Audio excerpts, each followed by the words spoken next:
Babirye yali mu ddwaliro e Mulago ng'atunuulidde mutabani we omuto Ttendo. Omwana ono yalina emyaka 3 ng'alina omusujja ogw'amaanyi era yali munafu nnyo. "Maama, ndi mu bulumi," Ttendo bwe yayogera mu ddoboozi ettono. Babirye yakwata mutabani we ku mukono ng'amaziga gamukulukuta mu maaso. Abasawo baali bamugambye nti Ttendo yeetaaga eddagala ery'ebbeeyi mu bwangu erya siringi $300. Awatali ekyo omwana yandifuna obuzibu mu ssaawa 2.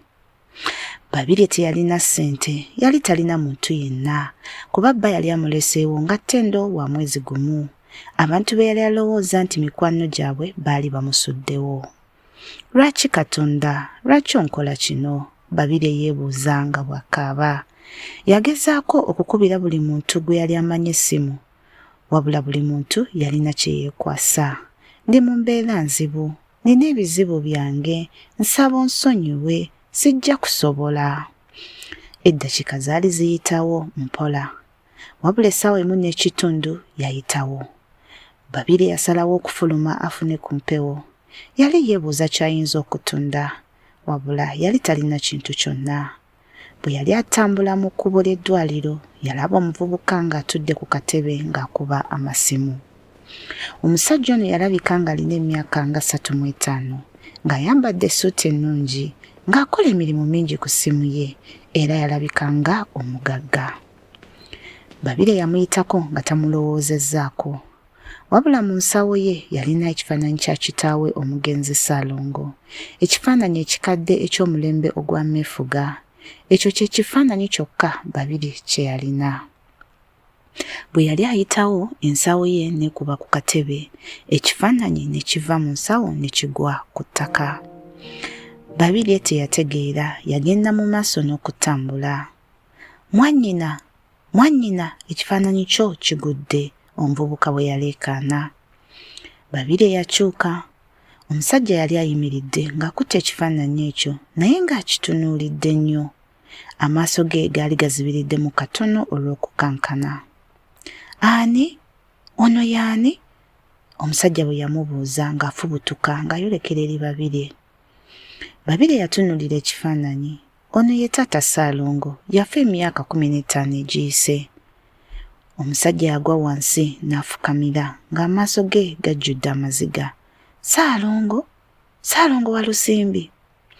Nakato yatunuulira omusajja ne yeewuunya.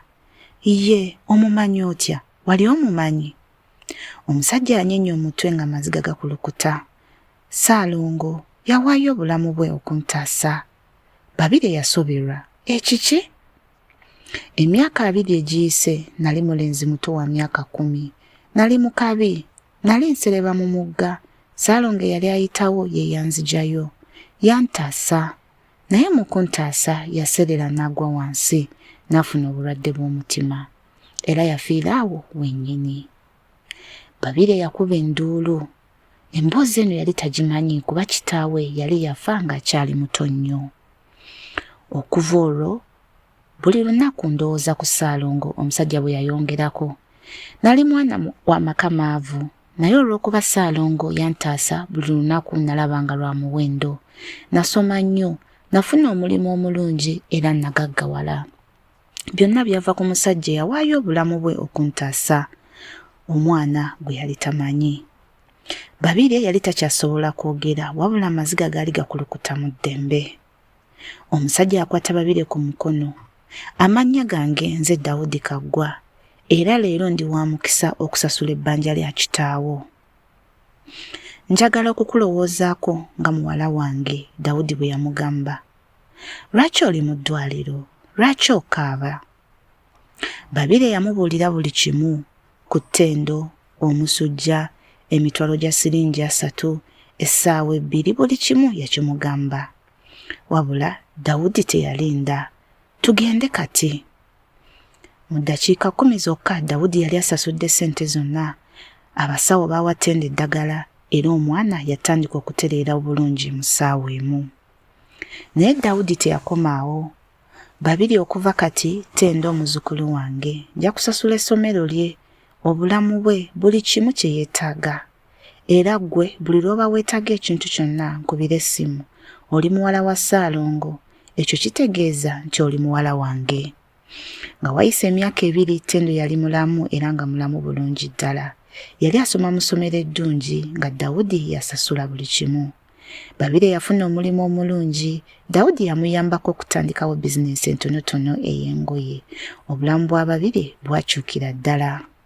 Era buli mwezi Babire ne Daudi bagendanga ku ntaana ya Ssaalongo ne bateekanko ebimuli era ne basaba.